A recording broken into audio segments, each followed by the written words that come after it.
This is EDUC5103G, Innovative Online Learning Spaces. This video is intended to be a problem-based learning object that addresses PBL Scenario C within the course, that is, the digital space within FOLC environments. The analysis questions for this PBLO are as follows.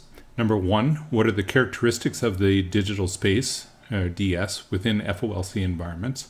What is the aim purpose of the DS? Number 3, how are open technologies related to the DS?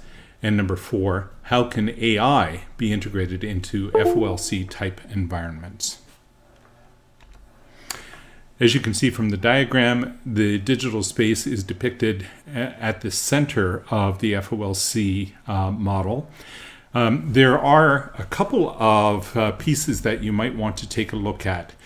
So the way that this is positioned, particularly with the name itself, suggests that digital space creates the environment, the ecosystem, essentially within which all of the activities, the social presence, cognitive presence, and collaborative learning can actually occur. And that would be in a fully online kind of setting, i.e. a combination of both synchronous and asynchronous types of tools, etc.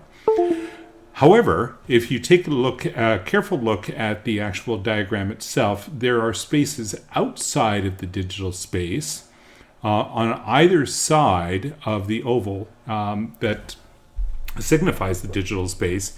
And we actually left these in place so that you end up with the possibility of the FOLC being used in hybrid situations as well, i.e. physical settings that make use of technology-enhanced learning processes. In other words, digital tools, etc., are available within the physical space.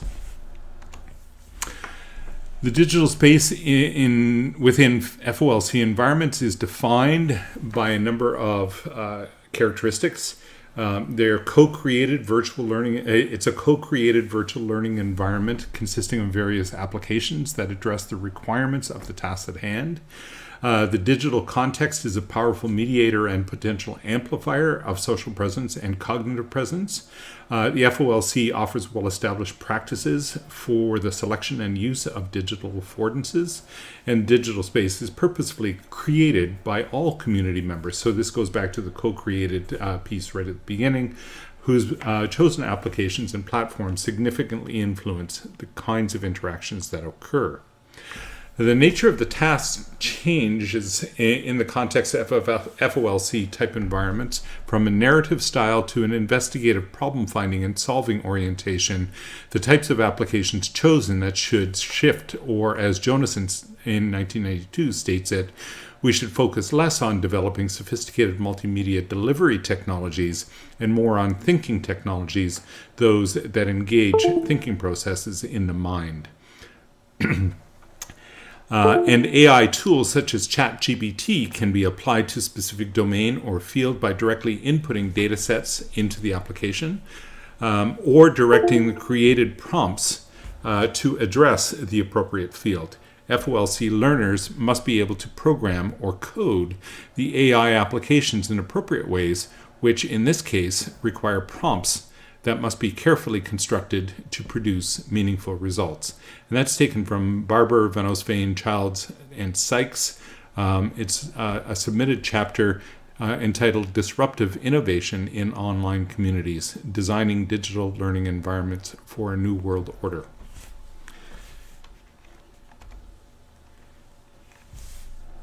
The theoretical piece that we're actually adding here is one that comes out of 1999. It's Hanifin, Land, and Oliver, 1999, and it's referred to as open learning environments. So this is the theoretical space. Openness in this particular case talks about free, unfettered access, perpetual, and irrevocable. And what we're talking about here is the theory providing a variety of methods and tools to engage students in divergent thinking, heuristics-based learning, and exploring fuzzy, ill-defined, and ill-structured problems. So I think you'll see how this applies to FOLC. In addition, we can take a look at Lalonde's work in terms of 3 pillars of open education.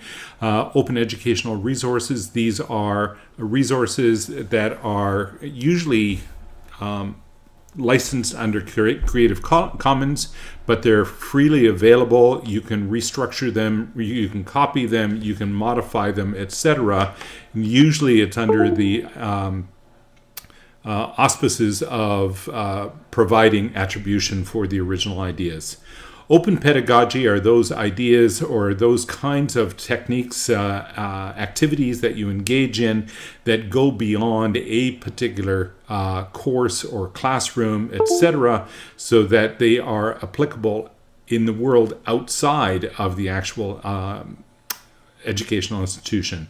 And open technologies are open source and or open portions of, i.e. free, usually, proprietary systems and platforms, and it allows for data collection, analysis, and sharing. Finally, the synthesis questions for this PBLO. The first one is to speculate about how and why the digital space can act as a powerful mediator and potential amplifier of social space and cognitive space within fully online environments.